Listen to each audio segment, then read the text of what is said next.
All right, joining us tonight is a guy who has wrestled just about everywhere, from the WWE to ECW and even Ring of Honor. One of our hometown heroes, Tony Devito. Tony, man, thank you for joining us. No problem, man. What's going on? Not much. So, Tony, you've been wrestling since 1991. For those listening out there who maybe aren't aware of, how you broke into the business, maybe you could tell us briefly about how you got your start, or what made you want to, become a pro wrestler. Probably basically just like everyone else out there. I was flipping through the channels. I caught it on TV. It caught my interest, and it was love at first sight after that. Sure. And that's it, man. Sure. Wanted to do it since I was 12 years old, and found out about school and went to the school, and the rest is history. All right. Now, you wrestled for ECW when it was really starting to take off. Was the locker room as crazy as it's been made out to be? I think it was probably a little crazier before I got there, but it was still pretty crazy at that time. Sure. Because you had, a different mixture of guys back then, and it was a little bit not as crazy, but it was still pretty crazy. Sure. Now you said, you're a fan of the business. Do you still watch wrestling today? Because, even today, it's not like it used to be, where it was either on once a week. Right now you could watch wrestling almost every day of the week, nonstop. Do you still catch up on it? You still watching? Of course, man. I'm a fan for life. That's just the way it is. I told you, I was drawn in as a kid, and it's had my heart ever since, And, I watch Monday Night Raw every week. I catch NXT when I can. I'm actually into Ring of Honor every week now that we get it on Destination America. Mm-hmm. Like, Ring of Honor's great wrestling TV show right now. Yeah. It's awesome. Do you have any favorites right now who are wrestling around the world? Anybody catch your eye? As far as the boys go? Yeah. Dolph Ziggler's awesome. Kofi Kingston. They're two really, really great workers right there. Sure. I love Wyatt, of course. I love the character. I love, he's a good worker. Mm-hmm. NXT, Jay Lethal was really, NXT, I'm sorry, Ring of Honor. Jay Lethal was really stepped up his game. He's doing really good. Bobby Fish, who, of course, is one of my students, so I got to say he's right up there, too. Sure. Now, you've been helping out with Tommy Dreamer, too, with his House of Hardcore promotion recently. Which hat do you like wearing the most? Wrestling, or, maybe just helping, put the overall show together?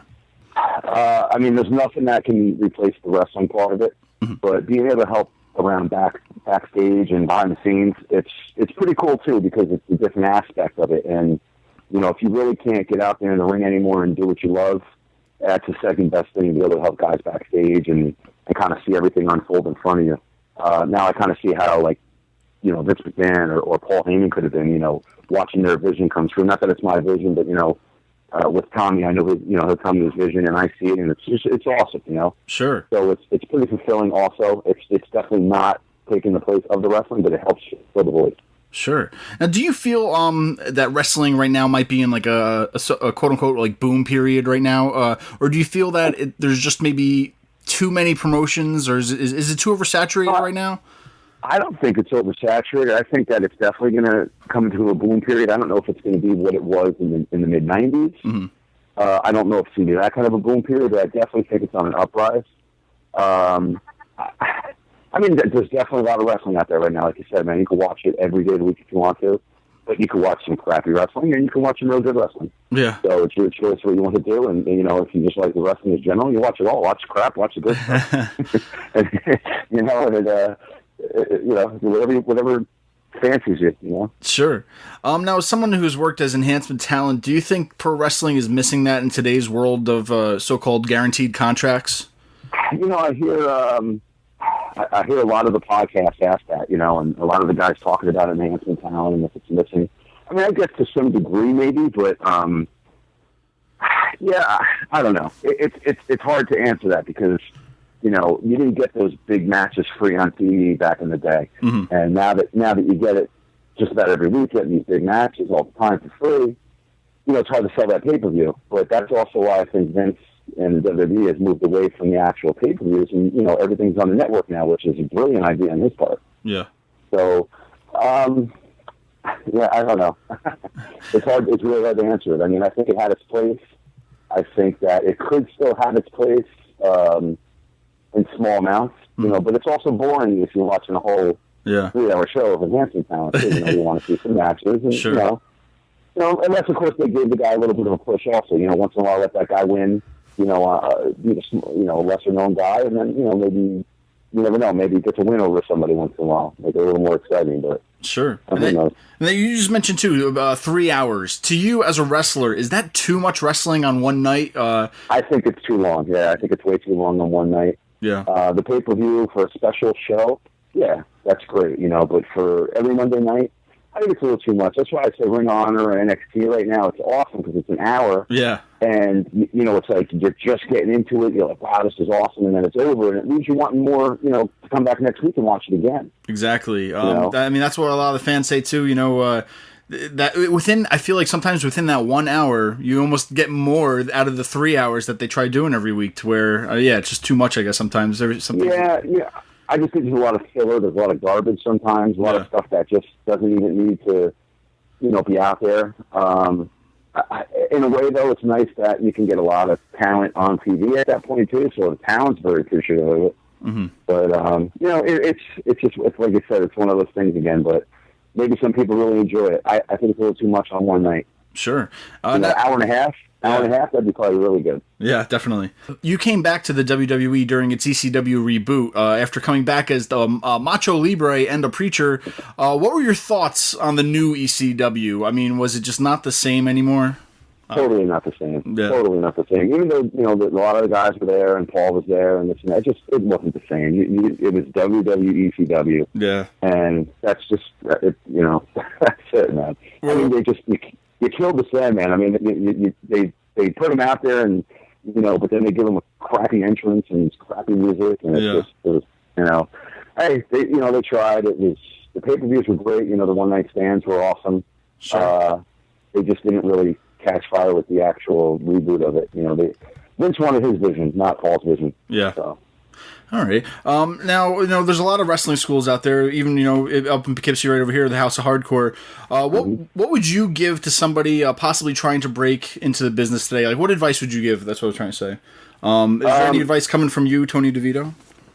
To me, I mean, not that I ever was, but, man, get in shape. Get your body in shape, because this is a appearance business, man. It's on looks, it's on your body.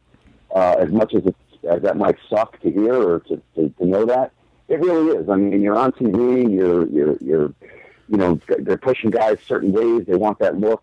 I mean, not that you have to be this big muscle head, but just get in shape. You know, look decent, look the part. You know, going out there fat, you're going to have way less of a chance. It's kind of like that niche thing. You might, you know, one guy might get that shot. You know, sure. Not like a Bray Wyatt. He's not in great shape, but it's his character and it fits well. But you know, that's my opinion, man. Go out there, go to a reputable school. Get trained the right way. You know, don't get trained by some, you know, jabroni out there that's just said, I can charge you, you know, a couple $100, you know. Sure. Go to the school, get trained the right way, go to a reputable school. You got Tommy Dreamers, you got Lance Storms, you got the Monster Factory. There's a lot of schools out there. You know, go to a good one. Definitely.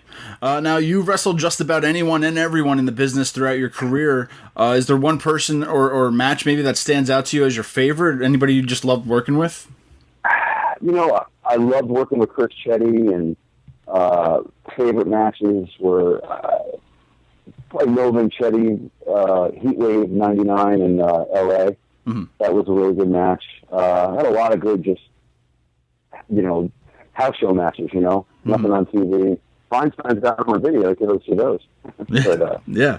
That's one match that stands out hugely to me, and it's back when I was doing WWF stuff, and I did a house show with, and I wrestled Raven, Johnny Polo. Mm-hmm. And my God, I learned, one match, I learned so much. Raven's awesome. Yeah. He was very, very underrated. Awesome wrestler, awesome talent, and just that match alone just opened my eyes up, you know, because I was still pretty green at the time, and it really opened my eyes up of how to actually go out there and work a real match, and you know, that helped me huge. So that was a really big point for me right there. Definitely. Now, like we said, you wrestled just about everyone and anyone. So, what were your thoughts? What were the thoughts running through your head when you saw that your opponent was going to be Fantasio? Well, it's like, and did you ever get your boxers back? No, I never coming back. It's funny because now he's like one of the worst 10 gimmicks or something like that I've seen out there. Now I'm back on TV with that. That's on the internet. I didn't care. I mean, it was it was funny when they explained what they wanted us to do. It was pretty funny. Sure. Yeah, I mean, it was funny. All right, Tony. As Tony DeVito, what do you think you'll be remembered for the most about in the business of professional wrestling? Yeah, I don't know. Just, I guess, one of the good guys out there. You know, always work hard, always try hard, give my best. Sure. You know, that's really about it, man. You know. All right. Well, Tony, I really appreciate stopping by and talking with us, and we wish you nothing but the best in the future. Anything you want to plug? Yeah, I do have some hardcore. I like to plug that all the time. Support Tommy Dreamer, and come out to his shows. That's something coming up in Philly. That's something coming up in Queens in November. Back to that date, so come check us out. All right, Tony. Thanks again. We appreciate you stopping by. Not a problem, man. Thank you. Talk to you soon.